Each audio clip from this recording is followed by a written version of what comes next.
Hello and welcome back to the sideboard. I am Ruben Bressler here at Star City Games Providence, and I am here with your Standard Open winner, Marc Blesso. Marc, congratulations. Thank you very much. Well done.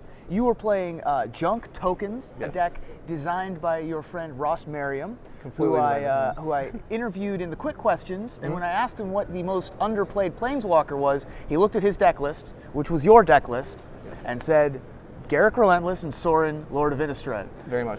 So those were two of your main MVPs of the weekend? Complete MVPs. Sorin, whenever Sorin resolves and like they don't deal with it the next turn, and you have Lingering Souls tokens, like yeah, it's not very pretty, especially when they tap out for Jace, use the Cumberstone ability, right, and you play Sorin and have Orcish Orliflame to counter it out. Then it, I'm sorry to throw all those old cards at you, but it works very well in your favor.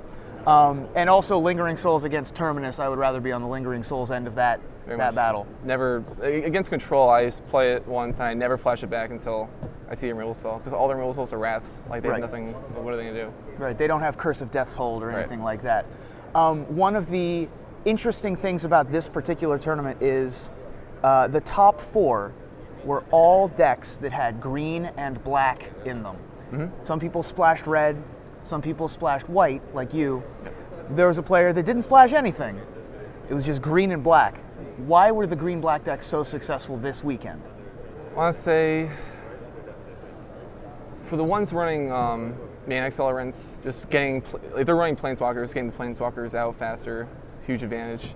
The zombie decks have so many resilient threats. Just having resilient threats and ways to just constantly 2-for-1 your opponent to grind games is just how those decks pretty much win. Sure. Yeah, and the zombie deck had Lotless Troll and Dregmangler, which have second lives in addition to Gravecrawler and Geralt's Messenger. Your deck had a lot of resiliency with flashback spells and tokens and Thragtusk. Everything was just 2-for-1ing. That's right. Now, one of the main things about this weekend was both of your decks had the same top end. You and Dan Jordan had the same top end, which was Angel of Serenity.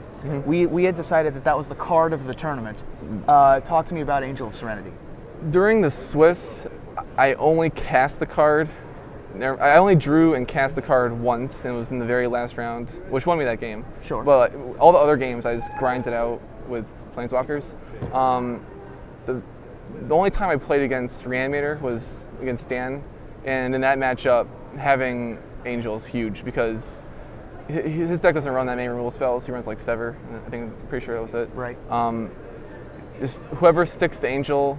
Normally, like if you're holding an Angel in your hand, like the other person, they can't play their Angel, and his deck's completely all about playing Angel. And like if you're holding Angel in your hand and they play Angel, like you don't care. Sure. As long as you have Angel in your hands, you're ahead. You're doing well. Yeah. And so your game plan was, of course, to just have more guys on the table to cast your Angel, as opposed to reanimating, which was his game plan. Put pressure on him. You were saying that was one of your worst matchups, though. Yes. But you were fairly lucky to have him mull to 4 in game 2. And I had 2 appetites in my hand. You had 2 appetite for brains to further eat away at his hand. Sure. Yeah.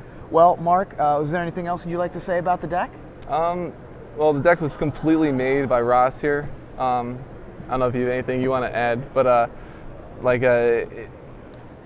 it grinds out games, and against Control. Well, during the Swiss, I drew, and I got. Ever since that draw, I played against all Control decks, and none of them I felt like they even had a chance. So your suggestion would be to pick up an early draw with this deck? If you draw round 1, the tournament should be pretty easy. Sure. It's assuming no one changes. That's an interesting strategy. It's sort of living life on the edge, but it seemed to have worked for you. Yes. Marc, congratulations. Thank you very much. We're going to toss it back to the booth with Adam and Joey.